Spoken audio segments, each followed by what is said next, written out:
which I have, which is behind tab 4. And on page 3 of tab 4, is there a map reflecting the current zoning that is applicable? That map indicates the area in question being covered by R1A zoning. And behind tab 5, is this part of the 2035 comprehensive plan? That's correct. It is illustrating the historic village center, which is the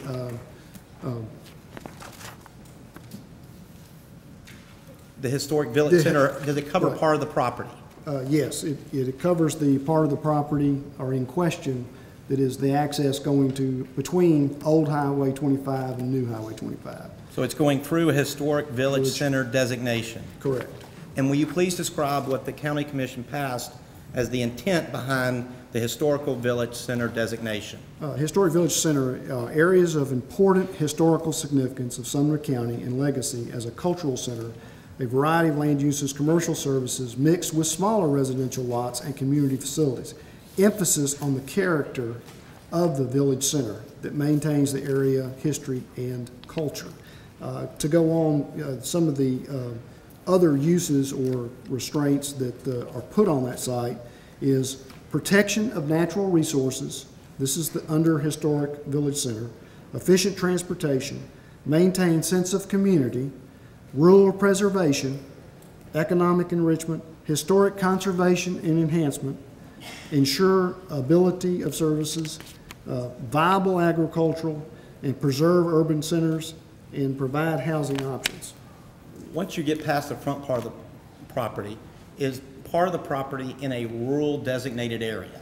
Yes. If you'll turn to tab 7, please.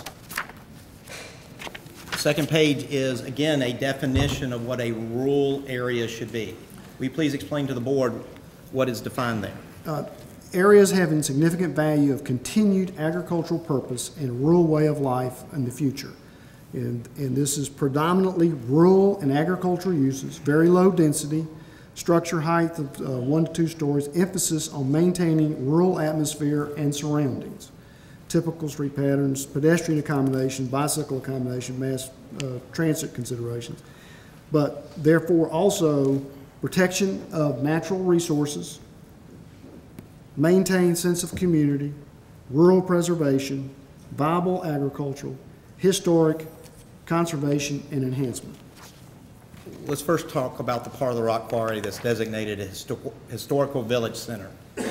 Is a rock quarry use consistent with the historic village center designated area in the comprehensive plan? I think it would be in opposition to a historic village. So not consistent? Not consistent. Is an asphalt plant consistent with a historical village center designated area? No. Is a cement plant consistent with a historical village center designated area? No. Is a rock crushing facility consistent with the historic village center designated area? No. Let's go to the rural part of this. Is a rock quarry use consistent with a rural designated area in the comprehensive plan? No. Is the asphalt plant use consistent with a rural designated area in the comprehensive plan? Not as described by the plan. Is a cement plant use consistent with the rural designated area in the comprehensive plan? No. Is a rock crushing facility consistent with the rural designated area in the comprehensive plan? No. Last, Mr. Lockwood, I'd like you to turn to tab 9, which is, are you familiar with what's under tab 9? Yes. Will you please explain to the board what tab 9 is? Tab 9 is a memo from the State of Tennessee Department of Economic and Community Development. Rachel Ivey, a state planner, was asked by the Sumner County Board of Appeals about this matter, the subject of this, rock quarry. The local planning assistance office was asked by Sumner County Development and Construction Development to provide an opinion on whether the Sumner County Board of Zoning Appeals can make a ruling on this matter. The present zoning zoned is R1A General Residential has been submitted to the Sumner County. Based on this is the second paragraph in her letter, BZAs can conduct administrative reviews, grant variances, and approve special exception requests, which are also known as use permitted on appeal and conditions. Particular use is consistent with the intent of the zoning district, but has the potential to create problems and hazards. On down through there, what she says is the intent of R1A district is to provide a low-density residential environment for all of housing units having good access to public water, schools, and other communities and other community facilities, but well separated from those activities which are incompatible with residential uses. And I think. And how did she conclude that memo? She concluded this memo in summary. The Sumner County BZA does not have the authority to approve the location of a rock quarry in a residential R1A zoning district, given that it is not permitted on appeal. Since the property does not have the correct zoning to allow rock quarry, only the county legislative body has the authority to rezone property or amend the zoning ordinance to allow development of a rock quarry. Mr. Lockwood, in your professional opinion, do you agree with her conclusion? I agree that from the zoning ordinance that this would not be a permitted use on appeal based on the zoning ordinance that you have enacted in Sumner County. Thank you.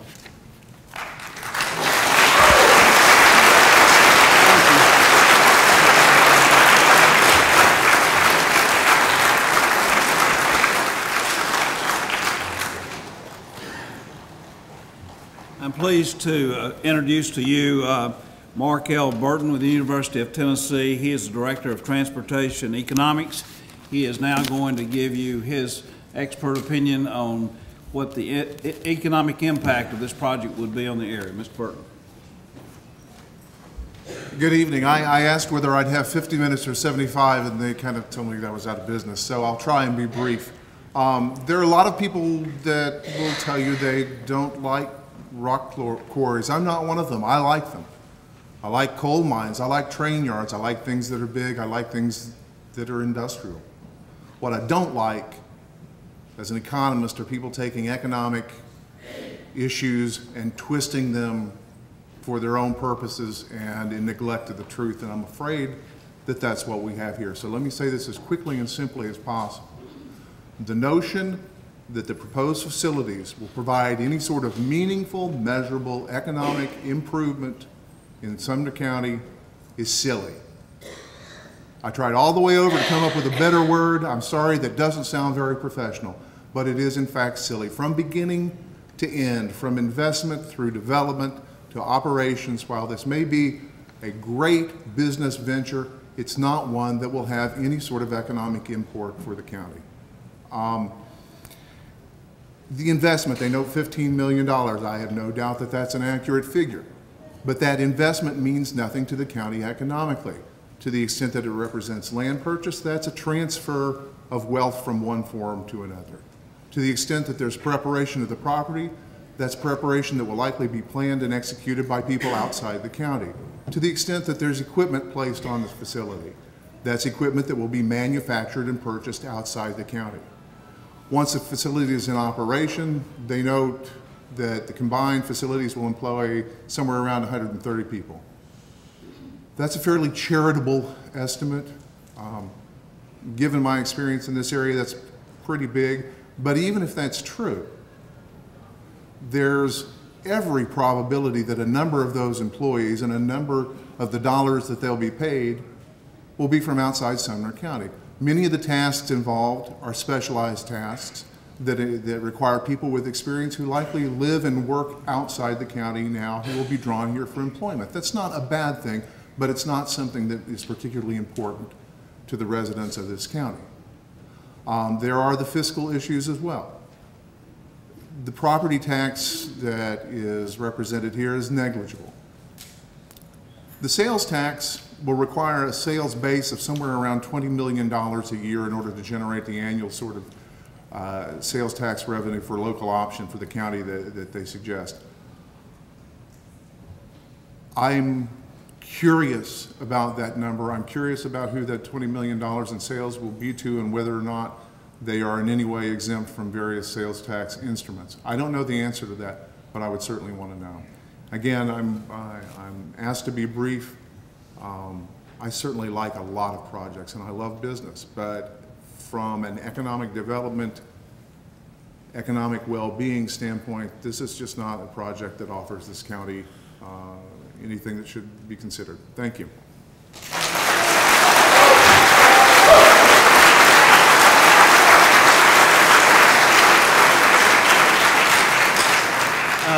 You can find Mr. Burton's report under tab 15 in his biographical sketch if you would like to review that. Now we'd like to call Mrs. Martha Akins. She is the Director of Historic Site for the Tennessee Historical Commission, and she has some very important information for you. Thank you. As he said, my name is Martha Akins, and I am the Director of Historic Sites for the Tennessee Historical Commission of the state of Tennessee. My job responsibility is to take care of and protect the state historic sites under my purview, and that's why I'm here today, to protect Wynwood. Y'all are out of time. The board can give you an additional 5 minutes and give Mr. White an additional 5 minutes, if that's what you'd like to do. We used all 40 minutes? You've used 40 minutes. You've used 40 minutes. Well, I would certainly think it's a decision such as this is important. We have no problem giving Ms. White additional time, and I certainly would like to think he would give us additional time. What she has to say is important. It is her information is in one of the tabs you have, but I think giving her a few minutes is certainly appropriate for a decision. Mr. Chairman, we don't have any objection. We think it's the only fair thing to do. It's no problem. Okay, fine. That sounds good.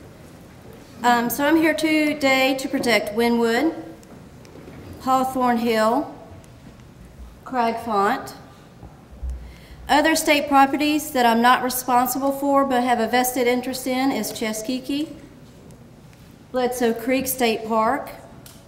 My first comment is historic places provide a social benefit. Rock quarries do not. Historic places are irreplaceable.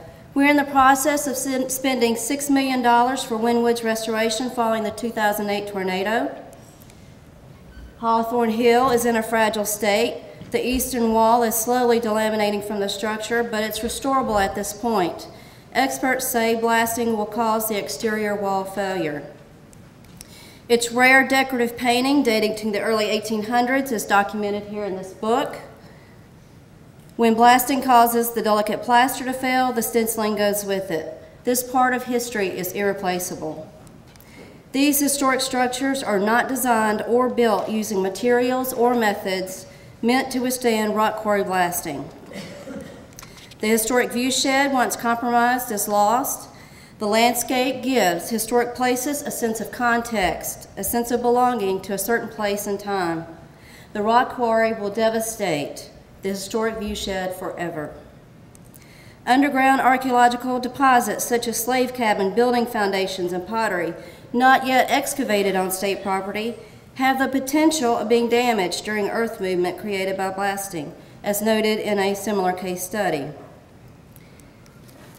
On the proposed quarry tract, there are building foundations of 2 freedmen schools in the area, in addition to 2 known cemeteries, one being African American.